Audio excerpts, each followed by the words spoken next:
ധാരാളം പരാതികൾ ഇത്തരം ഉദ്യോഗസ്ഥർക്കെതിരെയൊക്കെ ഉണ്ടല്ലോ എന്നാണല്ലോ. അതിപ്പോൾ പൊതുസമൂഹത്തിലാകെ ഉണ്ടായ അഭിപ്രായ സ്വരൂപീകരണം നമ്മൾ കണ്ടതാണ്. അതിനി സമൂഹം നന്നായി ചർച്ച ചെയ്യും. ഞാൻ പറഞ്ഞ ഒറ്റ വിഷയത്തിലോ അല്ലെങ്കിൽ ഒറ്റ വിഷയത്തിലോ ഒതുങ്ങി നിൽക്കുന്നതല്ല, വ്യാപകമായി ഇത്തരം വിഷയങ്ങൾ ചർച്ച ചെയ്യണം. അതാണ് ജനാധിപത്യത്തിന് ആവശ്യം. പലപ്പോഴും തോന്നിയിട്ടുള്ളത് ജനാധിപത്യത്തിൻ്റെ ചില വശങ്ങൾ സ്വാതന്ത്ര്യം കിട്ടിയതിന് ശേഷം ഉള്ള കാലഘട്ടത്തിൽ വലിയ സുതാര്യമായും പുരോഗമിച്ചുമൊക്കെ വന്ന ചില വിഷയങ്ങളിൽ ഇപ്പോൾ മറഞ്ഞു കിടക്കുന്നുണ്ട് എന്നുള്ളതാണ്. എന്നുവെച്ചാൽ ബ്രിട്ടീഷ് ഭരണത്തിന് കൈമാറി കിട്ടിയ ചില അവശിഷ്ടങ്ങൾ പലയിടങ്ങളിലും, അത് ഒരു സ്ഥലത്ത് ഈ വിഷയങ്ങളിൽ മാത്രമല്ല പലയിടങ്ങളിലും ഇപ്പോഴും ഒഴിഞ്ഞു കിടപ്പുണ്ട് എന്നുള്ളതാണ്. അത് ചിലപ്പം കൂടുതൽ ഭരണനിർവഹണ മേഖലകളിലായിരിക്കും, അത്തരം ഇടങ്ങളിലായിരിക്കും. അതിനുള്ള സാധ്യതകൾ കൂടുതലായതുകൊണ്ടാണ്. ഭാഗ്യവശാലോ നിർഭാഗ്യവശാലോ ഇപ്പോൾ ഉണ്ടായ വിവാദം എന്ന് പറയുന്നില്ല, ഒരു സത്യം പുറത്തു വന്നപ്പോൾ അതിനെക്കുറിച്ച് നല്ല ചർച്ച ഉണ്ടായി എന്നുള്ള സന്തോഷമുണ്ട്. അതിനകത്തൊരു തുടക്കം ഉണ്ടായി എന്നുള്ള സന്തോഷമുണ്ട്. അതെങ്ങനെയാണ് സമൂഹം സ്വീകരിക്കുന്നത് നമ്മൾ കണ്ടു. അപ്പോൾ സമൂഹം അത്തരത്തിലുള്ള ഇടപെടലുകളും ആഗ്രഹിക്കുന്നുണ്ട് എന്നുള്ളതാണ് എന്നെപ്പോലെ ഒരു പൊതുപ്രവർത്തകന് തോന്നിയത്. പിന്നെ എന്നോട് പലരും ചോദിച്ച 4-5 ചോദ്യങ്ങളുണ്ട്.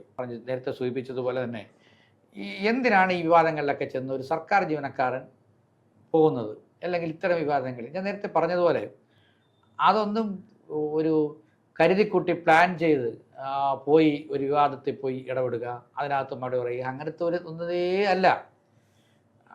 ഇത് മാത്രമല്ല, എൻ്റെ ഒരു കടമയും കൂടിയാണ് തിരിച്ചറിഞ്ഞുകൊണ്ടാണ്. ഇത് സർക്കാർ സംവിധാനത്തിനകത്തുള്ള വിഷയങ്ങളെ തുറന്നു പറയാൻ കഴിയുന്നത് സംവിധാനത്തിനകത്തുള്ളവരൊക്കെ കഴിയൂ.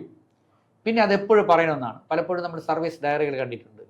പക്ഷേ സ്വതവേ നമ്മളെ ജനാധിപത്യത്തിലെ ഏറ്റവും വലിയ മേന്മ എന്ന് പറഞ്ഞാൽ രാഷ്ട്രീയക്കാരുടെ ഇടയിൽ ഇപ്പോഴും അത്തരം രാഷ്ട്രീയക്കാർ, ഏതെങ്കിലും രാഷ്ട്രീയത്തിൽ നിൽക്കുന്ന ഒരു സാധാരണ പൊതുപ്രവർത്തകൻ പോലും ചെറിയൊരു തെറ്റ് ചെയ്താൽ പോലും നന്നായി പർവ്വതീകരിച്ച് ചിത്രീകരിക്കപ്പെടുകയും ചർച്ച ചെയ്യപ്പെടുകയും അത് സമൂഹം അതിന് റെസ്പോണ്ട് ചെയ്യുകയും ചെയ്യും.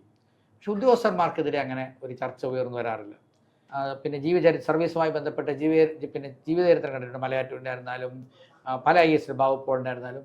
പക്ഷെ അതിനകത്തൊന്നും തന്നെ, പക്ഷെ അവർ വളരെ ഉത്പതിഷ്ണുക്കളായ IAS ഉദ്യോഗസ്ഥരായിരുന്നു. വളരെ ഈ ജനാധിപത്യത്തെ പൂർണ്ണമായും ഉൾക്കൊണ്ടുകൊണ്ട് ഭരണനിർവഹണത്തെ നന്നായി സഹായിച്ച, അത് നന്നായി മുന്നോട്ട് കൊണ്ടുപോയ, എങ്ങനെ ഇത് ശാക്തീകരിക്കപ്പെടണം എന്നുള്ളതിനെ സംബന്ധിച്ചുള്ള നല്ല അറിവുണ്ടായിരുന്ന വലിയ ഭരണകർത്താക്കളായിരുന്നു അവരെല്ലാം തന്നെ. അവരുടെ എഴുത്തുകളും ഒക്കെ നമുക്ക് അങ്ങനെ തന്നെയാണ് ഫീൽ ചെയ്തിട്ടുള്ളത്. അത്തരത്തിലുള്ള പിന്നെ നമ്മുടെ വളരെ നേരത്തെ പറഞ്ഞതുപോലെ വളരെ ബഹുമാനീയരായ ഉദ്യോഗസ്ഥന്മാരും നമ്മുടെ ഇടയിൽ ഭരണനിർവഹണം നടത്തിയിട്ടുണ്ട്.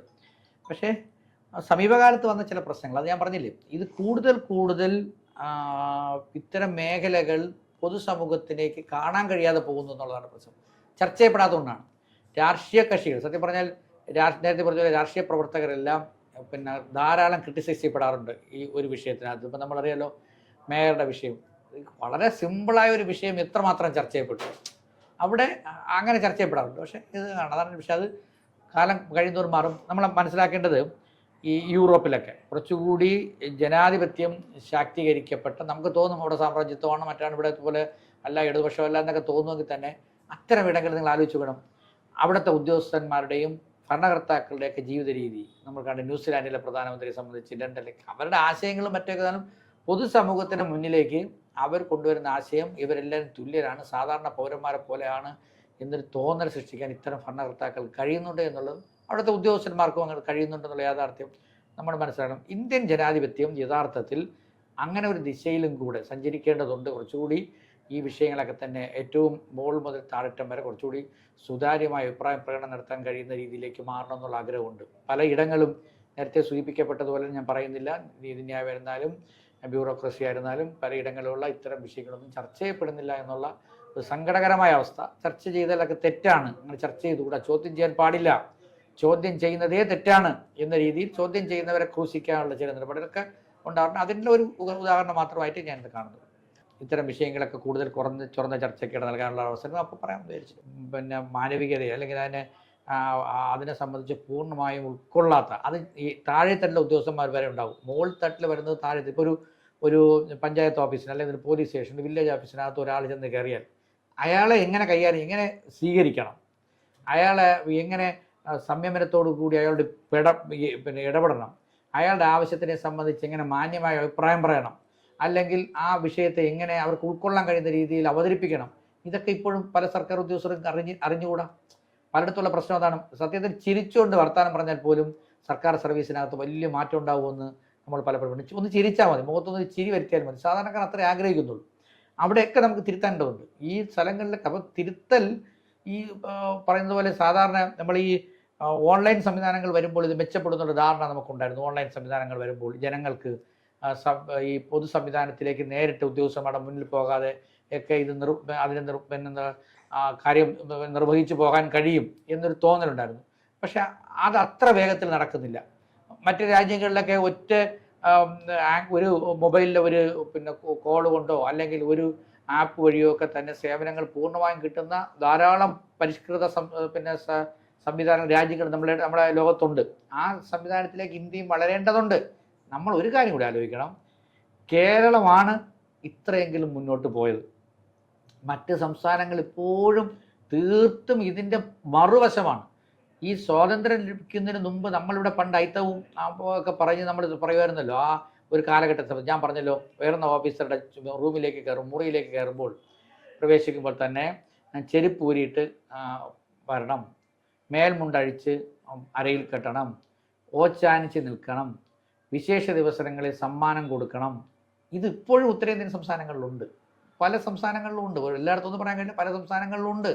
അതവിടെ കീഴ്വഴക്കമായി മാറിക്കഴിഞ്ഞു. നമ്മൾ ചില ഇടങ്ങളിൽ പോകുമ്പോൾ നമ്മൾ കാണുന്നുണ്ട്, ചില വാർത്തകളിലും വീഡിയോകളിലൊക്കെ നമ്മൾ കാണുന്നുണ്ട്. അതിനൊക്കെ യഥാർത്ഥത്തിൽ കേരളം മെച്ചപ്പെട്ട അവസ്ഥയിലാണ്, നമ്മൾ പറയാതിരിക്കാൻ കഴിയില്ല. എനിക്ക് പോലും, ഞാനൊരു സിവിൽ സർവീസ് പ്രവർത്തകനാണ്, സർവീസ് സംഘടനാ പ്രവർത്തകനാണ്. അതിനേക്കാൾ ഉപരി ഞാനൊരു സർക്കാർ ഉദ്യോഗസ്ഥനാണ്. നമുക്ക് പോലും പറയാനുള്ള ഒരു ഇടം കിട്ടുന്നത് കേരളത്തിൽ മാത്രമേ ഉള്ളൂ. മറ്റിടങ്ങളിലും അതിനുള്ള അവകാശം പോലും ഇല്ല. അതുകൊണ്ട് ഇന്ത്യയിലെ ജനാധിപത്യം ആകെ തന്നെ ഇത്തരം വിഷയങ്ങൾ എല്ലാ ഇടങ്ങളും ശുദ്ധീകരിക്കപ്പെടേണ്ടതുണ്ട്. രാഷ്ട്രീയ പൊതുപ്രവർത്തകരോ രാഷ്ട്രീയക്കാരുടെ ഇടയിൽ മാത്രമല്ല, ഏറ്റവും അടിസ്ഥാനത്തിലുള്ള ഏറ്റവും താഴെ ലെവലിലുള്ള ഒരു സിവിൽ സർവീസ് ഉദ്യോഗസ്ഥൻ മുതൽ ഏറ്റവും ഉയർന്ന ഉന്നത ഉദ്യോഗസ്ഥൻ വരെ ജനങ്ങൾക്കുള്ള സേവനം മെച്ചപ്പെടുത്തി നൽകുന്നതിനും ജനങ്ങളുടെ ഇങ്ങനെ ഇടപെടുന്നതിനും സംബന്ധിച്ച് നല്ലൊരു ധാരണ ഉണ്ടാവണം.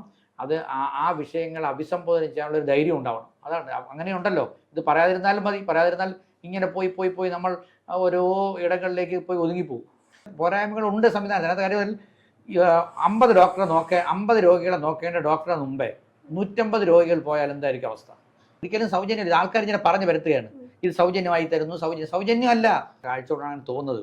ഉത്തരേന്ത്യയിൽ 5-10 കിലോമീറ്റർ പോയാൽ ഒരു പ്രാഥമിക ആരോഗ്യ കേന്ദ്രമല്ല, ഒരു സാധാരണ മെഡിക്കൽ ഷോപ്പ് പോലും ഇല്ലാത്ത സംവിധാനങ്ങളാണ് മറ്റ് സംസ്ഥാനങ്ങളിലുള്ളത്. ഈ മൾട്ടി സ്പെഷ്യാലിറ്റി ഹോസ്പിറ്റൽ പോലെ ഇന്ത്യയിൽ എവിടെയെങ്കിലും അങ്ങനെ ഒരു മൾട്ടി സ്പെഷ്യാലിറ്റി ഹോസ്പിറ്റൽ കാണാൻ കഴിയും?